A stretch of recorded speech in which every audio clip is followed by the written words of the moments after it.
Hey guys, we're back with the 85.5 Porsche 944, and we're going to be replacing the crank position sensors.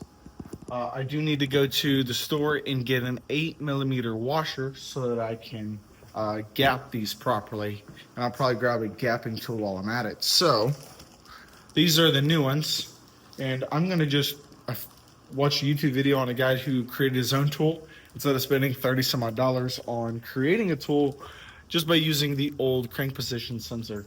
So I'm going to go grab this washer. Hopefully they've got it at Home Depot. If not, I'll check Lowe's as well. If I can get it, we'll continue this video.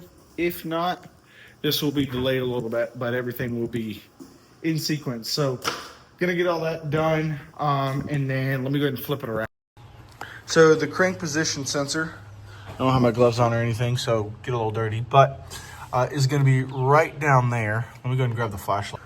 Okay, got the flashlight. Hopefully that can help. Yep. So get a little narrow down on it. So you've got these two little guys down here. Let's zoom in. There we go.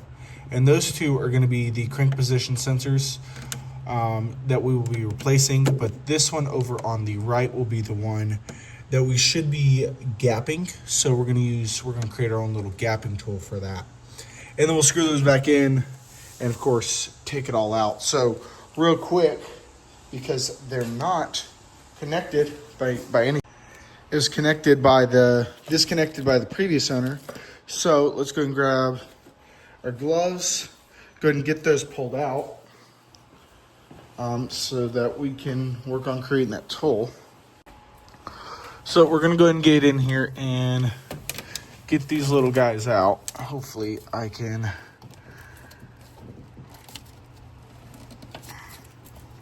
It is a little stuck in there. Yeah, it's pretty stuck in there. So I'm going to have to see if I can figure out some way to get them out. Maybe channel locks or some... So we ended up ripping our plastic glove, but we're going to try and get in here. Let's go ahead and change this adjustment. Hopefully that'll work.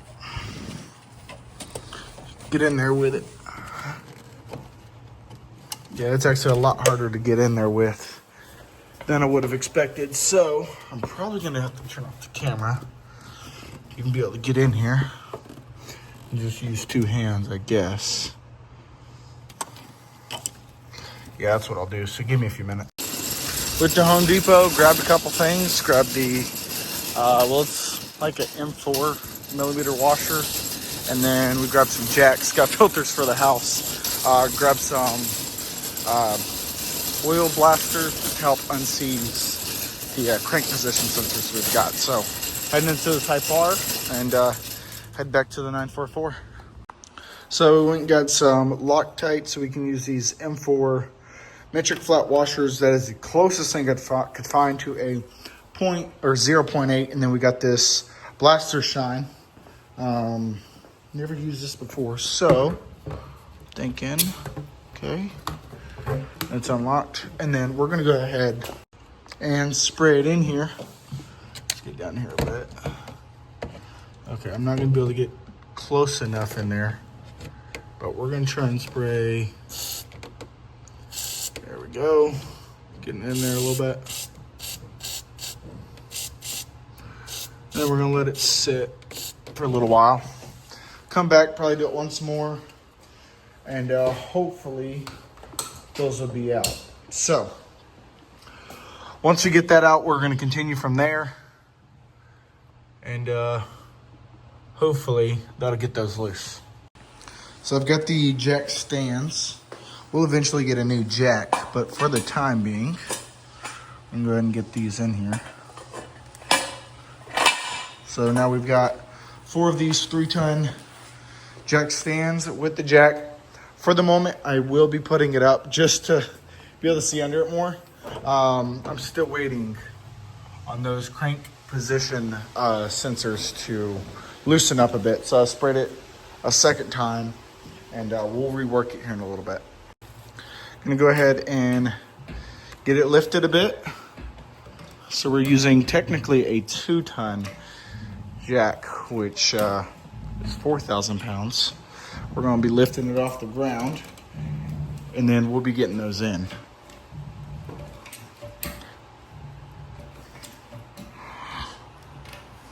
So this current 2-ton jack that I have isn't really tall enough to get it any higher. So this is where we're going to be sitting at. It's about 1 tick mark from what I was able to get out of these. Now we fully have it off the ground, completely off the ground. No wheels touching the ground here. Gotta say it's pretty cool. This is a little tight on this side. Hopefully we can get underneath it, and well, we can, but get underneath it and hopefully take a look at that spot. Let me see if I can set this up to where I can take a look back here. Yeah, so something's a little rusted out, so we'll try and get underneath there. Okay, so we're down here now. Hopefully we can see that a bit. Not entirely sure what this part is, just from the looks of it. But yeah.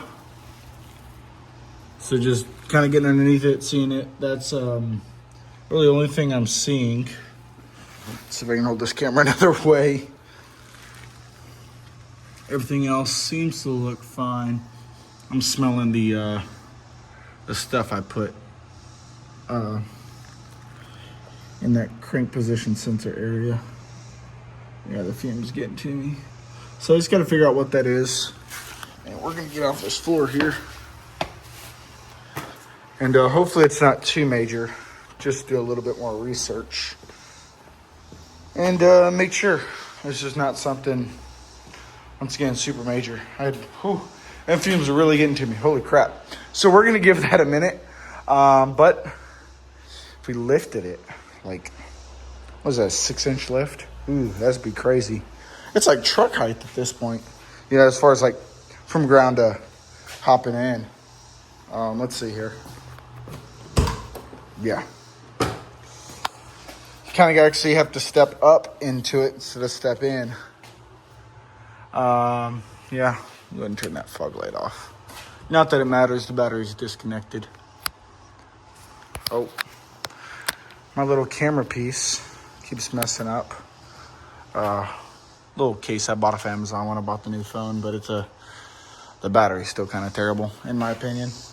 But yeah, so we're gonna keep working it. Oh, it latched the hood when I closed the door. That was a little scary.